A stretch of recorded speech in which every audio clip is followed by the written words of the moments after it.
السلام علیکم ورحمۃ اللہ وبرکاتہ۔ محترم حضرات، آج ہماری خوش قسمتی کہ آج کے اس دور کے اندر جہاں ادب کے ساتھ لمحہ بہ لمحہ آہستہ آہستہ ایک نوجوان جتنے بھی ہمارے اس معاشرے کے اندر ہے ان کی ادب کے ساتھ دوری جو ہے وہ وقتاً فوقتاً بڑھتی چلی جا رہی ہے، لیکن وہیں پہ کچھ اس قسم کے لوگ بھی ہیں جو اس دوری کو جو ہے وہ قربت میں بدلنے کی کوششیں کر رہے ہیں اور ایک عرصے سے اسی کوششوں کے اندر لگے ہوئے ہیں۔ ان کا کلام ہو، چاہے وہ شاعری کے ذریعے ہو یا نثر کے ذریعے ہو، کسی بھی طریقے سے تو وہ کوششوں میں لگے ہوئے ہیں کہ کسی طریقے سے نوجوانوں کے اندر بھی ہمت پیدا ہو۔ اور آج میری خوش قسمتی کہ میں آج جن کے ساتھ بیٹھا ہوا ہوں، محترم المقام جناب ضیاء الدین نعیم صاحب تشریف فرمائیں یہاں پر۔ آپ ایک عرصے سے شعر و ادب کے ساتھ آپ کا تعلق ہے اور ماشاءاللہ ندی دریا سمندر کے نام سے ان کی کتاب بھی شائع ہو چکی ہے۔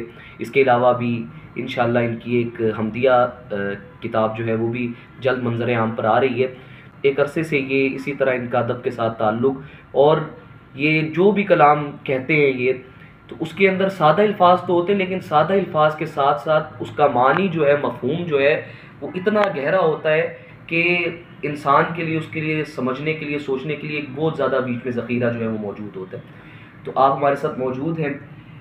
السلام علیکم سر۔ وعلیکم السلام بیٹا۔ ابھی ریسنٹلی ہم ایک بک فیئر کے اندر گئے تو وہاں پر ہم نے دیکھا کہ کھانے پینے کی چیزوں کی جگہ پر اور دوسری جگہوں کے اوپر ایک رش لگا ہوا تھا، لیکن جہاں پر کتابیں پڑھی ہوئی تھی اور اسی طرح ادیب حضرات جہاں پر موجود تھے وہاں پر بہت کم لوگ موجود تھے۔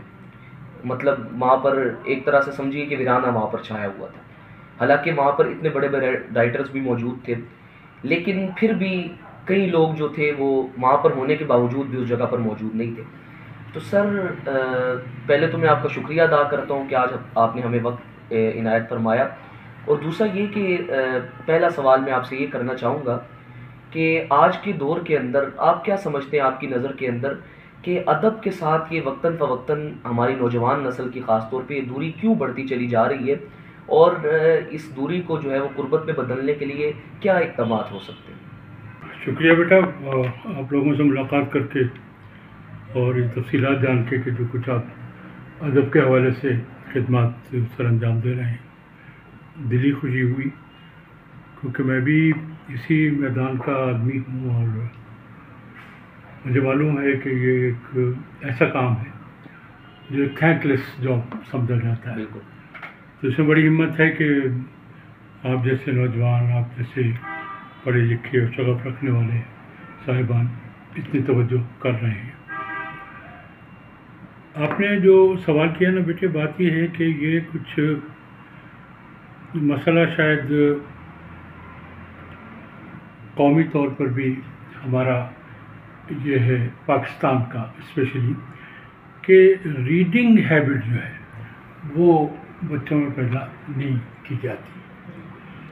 اچھا، یہ کام اسکولوں کے کرنے کا ہے اصل میں۔ تو میرا ذاتی تجربہ ہے کہ میرے ایک دوست کا بیٹا اس وقت وہ شاید 2 میں تھا، تو وہ پڑھتا تھا ایک کانوینٹ اسکول میں۔ تو میں اس کے پاس گیا تو وہ ایک طرف کونے میں بیٹھا ہوا ایک کتاب تھی اور اس کو پوری دلچسپی سے پڑھ رہا تھا۔ تو ہم تو عادی تھے اور طرح کے بچے، اور تو 2 کا بچہ اور 1 کا بچہ، تو ان کو کتابوں سے کیا غرض، اور وہ بڑی دلچسپی سے اس کو پڑھ رہا تھا۔ تو میں نے پوچھا تو اس نے کہا کہ جی کہ انکل یہ کام مجھے ملا ہوا ہے، یہ پوری کتاب پڑھنی ہے اور کل جا کے مجھے اسے ایکسپلین کرنا ہے، اپنے خیالات بتانے ہیں۔ گویا یہاں بھی اگر یہ کام کیا جائے، کانوینٹ اسکول کی بات کر رہا ہوں میں جو ہوتے ہیں، تو وہاں وہ بائی دی وے وہ اس پر، اور بھی شاید کچھ اسکول کرتے ہوں گے، لیکن کانوینٹ اسکول چونکہ تھوڑا سا مذہبی ان میں ٹچ بھی ہوتا ہے تو وہ اس کو زیادہ دلچسپی سے کرتے ہیں۔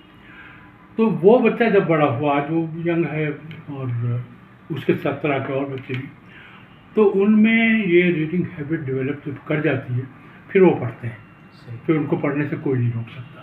لیکن جب تک آپ ریڈنگ ہیبٹ ہی پیدا نہیں کریں گے تو پھر ظاہر ہے کہ کیسے بچہ اس کی کتاب کی طرف آئے گا۔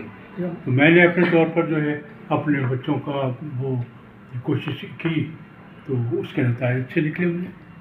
اچھا جی، کھلاؤں مسکین کو کھانا، سلام عام کروں، نبی جو کرتے رہے ہیں وہی میں کام کروں. محبت ہی محبت تھی، حکیمانہ رویہ تھا، وہ جس نے ایک عالم کو نبی کی سمت کھینچا تھا. انہی جیسے کئی خوبصورت اشعار کے خالق محترم ضیاء الدین نعیم صاحب آج ہمارے درمیان موجود ہیں. اسی کے ساتھ ساتھ محترم المقام جناب یاسر فاروق صاحب جو کہ ایک شاعر بھی ہیں، ادیب بھی ہیں اور بچوں کے ادب کے لیے بھی ایک عرصے سے کام کر رہے ہیں. میں آپ سے بھی گزارش کروں گا کہ آپ اگر سر سے کچھ سوالات کرنا چاہیں تو. آپ نے کہا کہ بچے ابھی بھی پڑھتے ہیں اگر انہیں مواد اچھا دیا جائے. آپ کیا سمجھتے ہیں کہ اس میں کس کی غلطی ہے؟ کیا پبلشر کی غلطی ہے؟ کیا مدیران کی غلطی ہے؟ کیا مصنفین کی غلطی ہے؟ کیا والدین کی غلطی ہے؟ بچے کتاب سے دور جو ہیں بہت زیادہ ہوئے ہیں، بہت کم کتاب کے ساتھ جڑے ہیں. آپ کیا سمجھتے ہیں کہ اس میں کیا کون ہے، اس میں مطلب کیا کیا جا سکتا ہے؟ اس میں اصل میں تو بنیادی فرض تو والدین کا ہے کہ بچہ انہی کے گود میں پروان چڑھتا ہے. اگر وہ خود پڑھنے والے ہوں، پڑھنے کا شغف رکھتے ہوں تو ظاہر ہے کہ ان کے پاس میگزینز آئیں گے، رسالے آئیں گے، کتابیں آئیں گی.